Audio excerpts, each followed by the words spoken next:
Hi guys, welcome to Cricket Chat with Venkatesh. Match number 6 is between Kolkata Knight Riders and Sunrisers Hyderabad. They are sailing in the same boat. అచ్చ తెలుగులో పచ్చి తెలుగులో చెప్పాలంటే దొందే.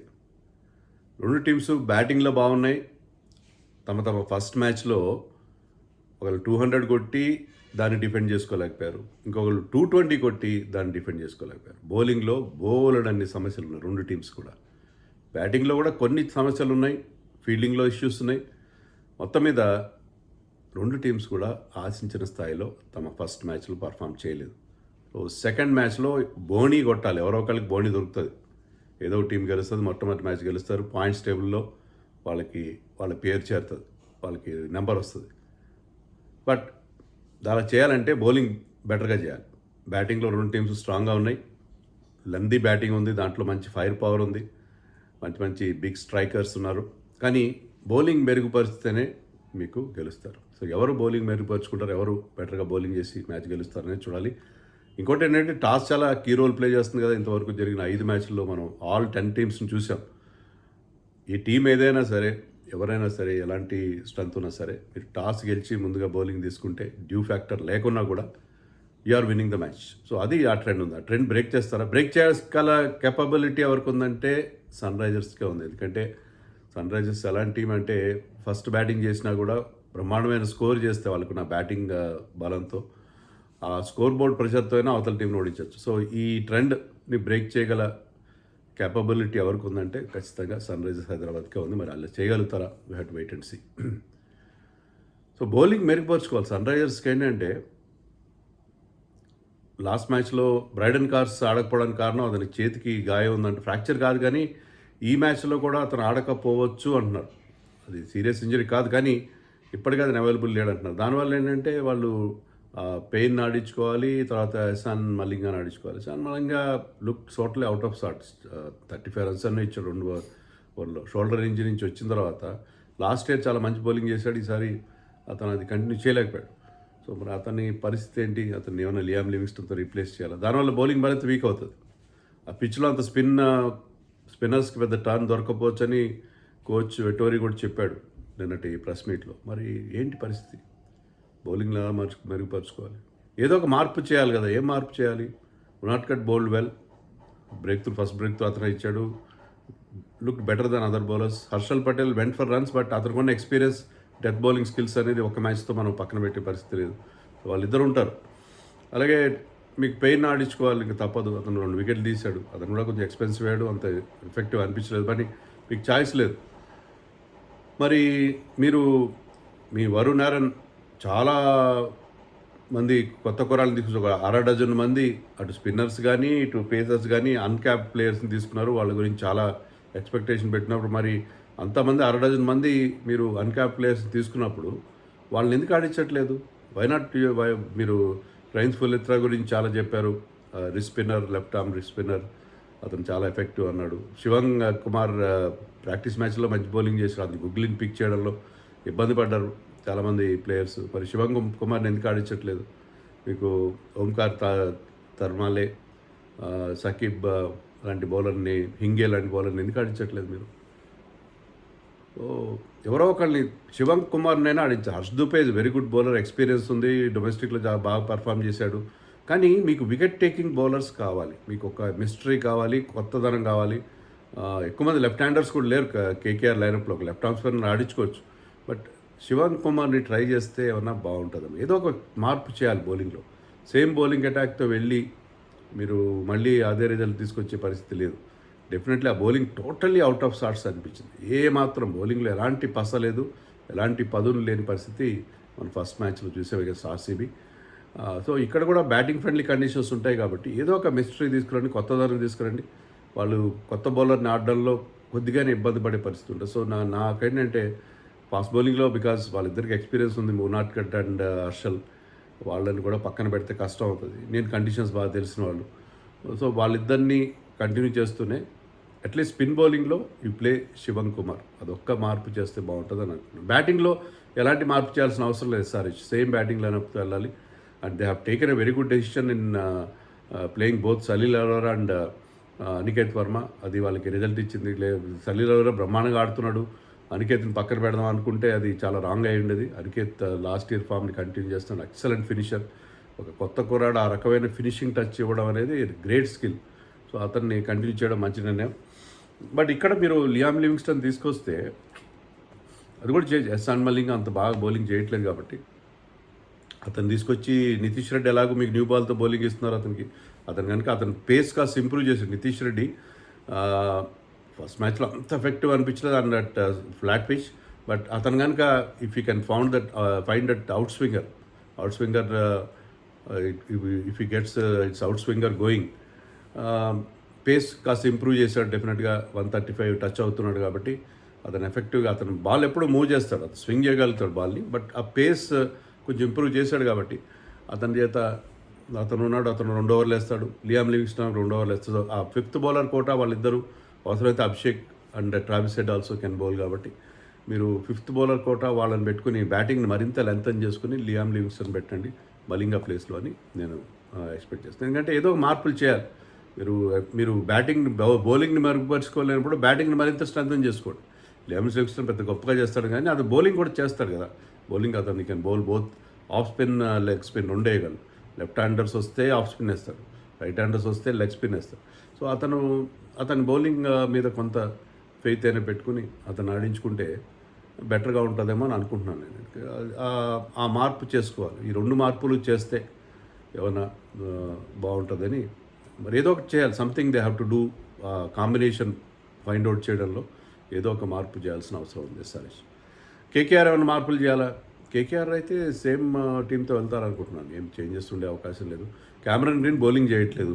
So మీకు మహాభారతం చదివితే మహాభారతంలో టెన్నిస్లో sittings ఇచ్చినట్టు అతిరథులు మహారథులు అని వాళ్ళకి ఆ టైటిల్ ఇవ్వడం అనేది సీడింగ్ ఇచ్చాడు భీష్ముడు before the start of Mahabharata war.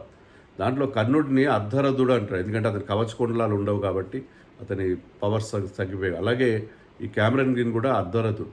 అతను బౌలింగ్ చేస్తాడు అని చెప్పి అతనికి 25 కోట్ల కోసం అన్ని టీమ్స్ వెళ్ళాయంటే 10 కోట్లు పెట్టి కేకేఆర్ తీసుకుందంటే అతను ఆల్రౌండ్ ఎబిలిటీస్ గురించి తీసుకున్నాడు. బౌలింగ్ ఇస్తాడు, ఒక ఫుల్ కోట కాకపోయినా 2-3 ఓవర్లు వేయగలడు, tall bowler will get some bounce అని చెప్పి అనుకుంటే ఆస్ట్రేలియా అతను బౌలింగ్ వేయట్లేదు. లాస్ట్ మ్యాచ్లో అయిన తర్వాత చెప్పాడు వాళ్ళ కెప్టెన్ ఎందుకు బౌలింగ్ వేయట్లేదంటే ఆస్క్ క్రికెట్ ఆస్ట్రేలియా అని చెప్పి. సో క్రికెట్ ఆస్ట్రేలియా వాళ్ళు అతను బౌలింగ్ వేయట్లేదు కాబట్టి అది వాళ్ళకి ఇంకా పెద్ద ప్రాబ్లం వచ్చేసింది. వాళ్ళ బౌలింగ్లో వైభవ్ అరోరా కానీ మరి ఎవ్వరు కూడా పెద్దగా పర్ఫామ్ చేయకపోవడం మనం చూసాం. మన స్పిన్నర్స్ సునీల్ నారాయణ్ అండ్ వరుణ్ చక్రవర్తి పూర్తిగా తేలిపోయారు. సునీల్ నారాయణ్ ఫుల్ కోటా కూడా ఇవ్వలేదు. సో వాళ్ళ బౌలింగ్లో సీరియస్ ప్రాబ్లం. బ్లెస్సింగ్ మెజర్బానీ మంచి స్లోయర్ వన్స్ వేస్తారు కానీ అతను కూడా ఎంత ఎఫెక్టివ్ అనిపించలేదు. They have their set of problems. But వాళ్ళు ఏం మార్పులు చేసే పరిస్థితి కాదు. Anukul Roy batting at number 7, number 8 వాళ్ళకి అతను ఆల్రౌండర్ కాబట్టి had a wonderful Mushtaq Ali tournament. So అతన్ని కూడా కంటిన్యూ చేస్తారు. Excellent fielder. లాస్ట్ మ్యాచ్లో బౌలింగ్ బ్యాటింగ్ ఏమన్నా ఫీల్డింగ్ బ్రహ్మాండంగా చేశాడు అతను. ఫీల్డింగ్లో 2 డిస్మిసల్స్ అతని వల్ల జరిగినాయి. So I think they will go with the same team. ఇంకా వాళ్ళకి ఏమీ మార్పులు చేసే పరిస్థితి అక్కడ కనపట్లేదు. They have no alternatives also. Last మ్యాచ్లో రహానే అండ్ రఘువంశీ మంచి బ్యాటింగ్ చేశారు. మిగతా వాళ్ళు కూడా బాగా ఆడతారని ఎక్స్పెక్ట్. ఫినాలెన్ స్టార్టెడ్ వెల్, బట్ ఏంటంటే పెద్ద షాట్ కొట్టే ప్రయత్నం పడ్డాడు. కానీ ఇదే ఈడెన్ గార్డెన్స్లో సెమీఫైనల్ అగేన్స్ సౌత్ ఆఫ్రికా 33 బాల్స్లో ఫినాలెన్ సెంచరీ చేశాడు. So Finn Allen is big danger for SRH. Finn Allen ఎలా అవుట్ చేయాలి అనే విషయంలో వాళ్ళు ఒక స్ట్రాటజీతో వెళ్ళాలి. అండ్ పవర్ ప్లేలో స్పిన్నర్స్ని తీసుకురావాలి. మరి ఏ స్పిన్నర్ని తీసుకొస్తారనేది we have to wait and see. ఇది ఒక స్పిన్నర్ని తీసుకురావాలి. ఎందుకంటే స్పిన్నర్ మీద విల్ టేక్ ఛాన్సెస్. ఛాన్స్ తీసుకున్నప్పుడు అతను అవుట్ చేసే అవకాశం ఉంటుంది. గ్రౌండ్ సైజ్ కూడా చిన్నది అక్కడ. సో స్పిన్నర్స్ పవర్ ప్లే వేయడం కొంచెం డేంజర్ ఉంటుంది. సిక్సర్లు వెళ్ళే అవకాశం ఉంది, కానీ అలా క్యాచ్ కూడా వెళ్ళే అవకాశం ఉంది. బట్ ఏదో రకంగా ఫినాలని అక్కడ అవుట్ చేయాలి. Rahane batted well. So Rahane కంటే కూడా ఫినాలని is big danger for SRH. Pitch ఎలా ఉంటుంది? డేనియల్ వెటోరీ ఏం చెప్పాడంటే పిచ్ అవసరం కంటే ఎక్కువ గ్రాస్ ఉంది, కానీ ఇటీవల కాలంలో చాలా హై స్కోరింగ్ గ్రౌండ్గా ఉంది. ఏమన్నా సెమీఫైనల్లో కూడా 300 స్ట్రైక్ రేట్తో ఫినాలన్ సెంచరీ చేసేట మనం అర్థం చేసుకోవచ్చు. సో సెకండ్ బ్యాటింగ్ మరింత ఈజీగా ఉండే పరిస్థితి ఉంటుంది అక్కడ. డెఫినెట్గా డ్యూ ఉన్నా లేకపోయినా కూడా. సో సెకండ్ బ్యాటింగ్ టాస్ గెలిచినాక ఎవరికి ఏ కెప్టెన్ అయినా ముందుగా బౌలింగ్ తీసుకుంటారు. గ్రాస్ ఎక్కువగా ఉంది, టర్న్ కాకపోవచ్చు, ఇట్ విల్ హోల్డ్, అంటే మైట్ హోల్డ్ అని చెప్పి వెటోరీ కామెంట్ చేశాడు. మరి టర్న్ అయినా కాకపోయినా ఆ గ్రాస్ వల్ల ఏమైనా ఫాస్ట్ బౌలర్స్కి హెల్ప్ ఉంటుందా, లేకపోతే దానివల్ల బ్యాట్ మీదకి బాల్ నైస్గా వస్తుందా, have to wait and see. But ఒక హై స్కోరింగ్ మ్యాచే మనకి కనిపిస్తుంది. జనరల్ ఫీలింగ్ ఏంటంటే హై స్కోరింగ్ మ్యాచ్ ఉండే లక్షణాలే మనకి కనిపిస్తున్నాయి. సో ఎస్ఆర్హెచ్ ఏం చేయాలంటే they have to bat well. మరి ట్రావిస్ హెడ్ కానీ అభిషేక్ కానీ ఇద్దరిలో ఒక్కరు ఫామ్లోకి రావాలి. ఇద్దరిలో ఎవరో ఒకరు ఫామ్లో, ఇషాన్ కిషన్ అద్భుతమైన ఫామ్లో ఉన్నాడు కాబట్టి వీళ్ళిద్దరిలో ఒక్కరు ఫామ్లోకి వచ్చినా మీకు పవర్ ప్లే మ్యాక్సిమైజ్ అవ్వాలి. ఇప్పుడు పవర్ ప్లేతోనే మీరు మ్యాచ్లు గెలుస్తున్నారు. పవర్ ప్లేలో మీరు ఎక్కువ రన్స్ చేయగలిగితే, తక్కువ వికెట్లు కోల్పోయి ఎక్కువ రన్స్ చేయగలిగితే, ఎక్కువ రన్స్ చేయలేకపోయినా వికెట్లు తక్కువ సమర్పించుకుంటే పవర్ ప్లేలో you can lose maximum 2 wickets, but at least you should score 50 runs. So ఆ రకంగా 50 for 2 అయినా తర్వాత మీరు లాంచ్ చేయొచ్చు. సో ఆ రకమైన స్ట్రాటజీతో పవర్ ప్లేలో ఎక్కువ వికెట్లు కోల్పోకుండా జాగ్రత్త పడాలి. పవర్ ప్లేలో ఎక్కువ రన్స్ కూడా చేసే ప్రయత్నం, ఎక్కువ రన్స్ రాకపోయినా వికెట్లు ఎక్కువ ఇచ్చుకోకుండా. ఎందుకంటే ఎస్ఆర్హెచ్కి బ్రహ్మాండమైన సాలిడ్ బ్యాటింగ్ లైనప్ ఉంది. ఉన్నప్పుడు మీరు దాన్ని ఉపయోగించుకోవాలి. ఒక మంచి బేస్ కనుక క్రియేట్ చేస్తే ఎస్ఆర్హెచ్ ఫస్ట్ బ్యాటింగ్ చేసినా కూడా పెద్ద స్కోర్ చేయగలదు. నాకు ఇదే గ్రౌండ్లో 2 ఏళ్ల క్రితం ఎస్ఆర్హెచ్, అప్పుడు కూడా అది ఫస్ట్ మ్యాచ్ సెకండ్ మ్యాచ్ ఎస్ఆర్హెచ్కి ఆ సీజన్లో, when SRH went in to finals 2 ఏళ్ల క్రితం. అప్పుడు ఇక్కడ మ్యాచ్ ఆడినప్పుడు కేకేఆర్ ఫస్ట్ బ్యాటింగ్ చేసి 208 చేశారు.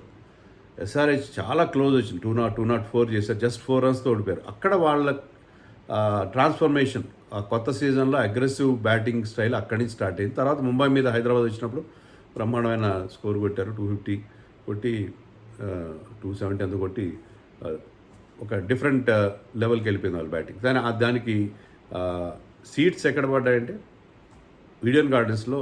అప్పుడు Klaasen played wonderful innings, but he could not win the match. But ఆ మ్యాచ్తో ఏంటంటే వాళ్ళకి ఆ కాన్ఫిడెన్స్ వచ్చింది, అగ్రెసివ్ బ్యాటింగ్ స్టైల్తో ఆడగలం. Abhishek I think scored 30 in that match. So ఆ రకమైన ఆ ఇన్స్పిరేషన్ తీసుకోవాలి. 2 ఏళ్ల క్రితం ఇదే అపోజిషన్ వ్యతిరేకంగా క్లాసన్కి ఎస్ఆర్హెచ్ మీద మంచి రికార్డు ఉంది. లాస్ట్ సీజన్లో కూడా చివరిలో అతను సెంచరీ కొట్టాడు. ఆ సీజన్ పెద్ద గొప్పగా ఆడలేదు, కానీ అది లాస్ట్లో కేకేఆర్ మీద ఒక సెంచరీ కొట్టాడు. అండ్ సునీల్ నారాయణ్ అండ్ వరుణ్ చక్రవర్తి మీద అతనికి చాలా మంచి రికార్డు ఉంది. సునీల్ నారాయణ్ ఎప్పుడు సునీల్ నారాయణ్ ఎప్పుడు క్లాసన్ అవుట్ చేయలేదు. అండ్ 163 స్ట్రైక్ రేట్ ఉంది సునీల్ నారాయణ్కి అగేన్స్ట్గా క్లాసన్. అలాగే వరుణ్ చక్రవర్తి బౌలింగ్లో క్లాసన్ 3 సార్లు అవుట్ అయ్యాడు, బట్ అది స్ట్రైక్ రేట్ వండర్ఫుల్గా ఉంది, 211 స్ట్రైక్ రేట్. వరుణ్ చక్రవర్తి మీద అలాంటి స్ట్రైక్ రేట్ సాధారణంగా ఎవరికి ఉండదు. ఆల్వేస్ ఈ ప్లేస్ వెల్ అగేన్స్ట్ స్పిన్నర్స్.